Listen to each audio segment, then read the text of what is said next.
as you can see, I've got my distractions out. We're working with some bags of treats, a can of squeeze cheese, a Kong.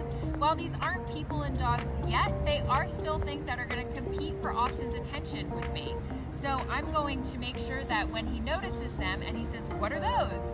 and he makes the choice to stay with me, that I capture and reinforce that decision. Now, he's more likely to make the choice to stay with me if he is further away from the distraction. Keep that in mind. I want to set him up for success. So I'm going to stay pretty far away initially, and the moment that he looks at it, I'm going to mark and reward that. Now, marking is important here because we have to capture the exact moment that he sees it but doesn't move towards it, or sees it and stays with me. And so I need to have a way to say, yes, that. So I'm going to use a clicker today. Austin knows that the clicker predicts food. You can use the verbal word good, yes, whatever you want, but just make sure that you pair that marker with food so that as soon as he notices and gets that click, he knows, oh, that means I did the right thing. Let me come back for my food. So let's see it in action. So you're going to pay attention to what Austin is doing the moment that you hear me click the clicker.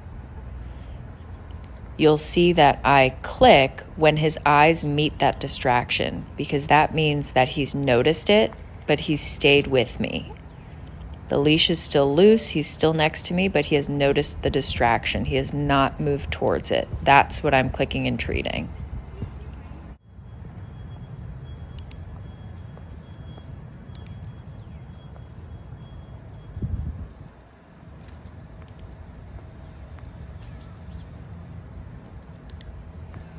For a dog who has been so heavily reinforced for looking up at me and checking in on walks, it can be difficult to get Austin to look around the environment to notice the distractions that I've set up. But I'm encouraging him to look around and to notice them, because my goal here is to teach him what to do when he sees distractions and how to cope with them. And if I just distract him and keep him focused on me the whole time, I can accidentally skip the step of teaching him what to do when he does finally notice a distraction.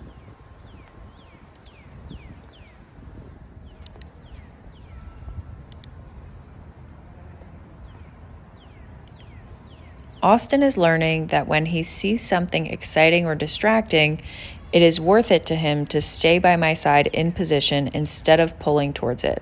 By building a strong reinforcement history with this behavior, you're laying the foundation to then be able to increase your criteria and ask for eye contact or other behaviors in the presence of distractions. And because we taught this behavior through capturing, it's going to become a choice Austin makes on his own, not something that we are going to always have to cue.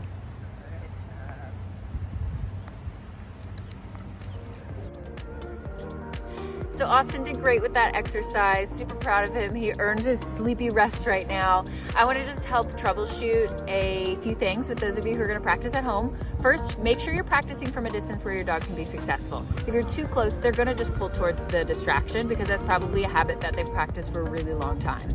The second thing is make sure that whatever treat you're using, whatever reinforcer, the value competes with whatever distraction you're using. So I had treats that obviously competed with a bottle of spray cheese, and if I had something a little too boring, a little too low value, Austin probably would have opted for pulling towards that spray cheese.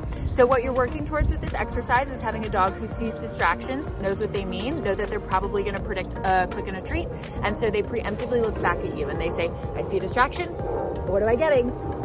And then all of a sudden you have this dog who sees distractions and automatically checks in with you, and it is a fantastic incompatible behavior to pulling towards and jumping towards stuff that they might find interesting or exciting. And this is a foundation behavior that I teach all of my dogs, all of my puppies that I work with. I think it's so important. It can be so helpful. The concept of see stuff, but stay with me. You can look at it all you want, but stay with me. That's what's going to work out for you. That's what's going to really be in your best interest. And it gets just a really nice behavior long term. So good luck, happy training, have fun, and can't wait to hear how it goes.